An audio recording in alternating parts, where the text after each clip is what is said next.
विधानसभेत माजी मंत्री आमदार अमित विलासराव देशमुख यांचा सरकारच्या कारभारावर घणाघात.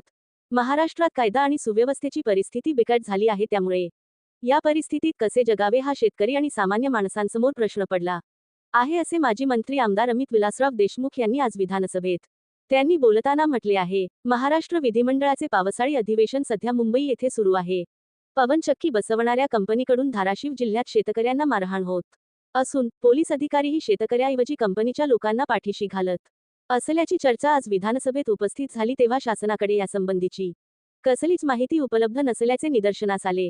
या संदर्भाने सुरू असलेल्या चर्चेत माजी मंत्री आमदार अमित विलासराव देशमुख यांनी सहभाग घेतला. पवनचक्की बसवणाऱ्या कंपनीकडून महाराष्ट्रात शेतकऱ्यांची अडवणूक होते, पिळवणूक होते, त्यांना मारहाण होते. जे हे सर्व करतायत त्यांना पोलीस अधिकारी पाठीशी घालतायत, यासंबंधी कुठलीच माहिती शासनाकडे उपलब्ध नाही, ही अत्यंत दुर्दैवी बाब आहे, असे नमूद करून राज्यात कायदा आणि सुव्यवस्था शिल्लक राहिली आहे काय, असा प्रश्न आमदार अमित देशमुख यांनी यावेळी उपस्थित केला.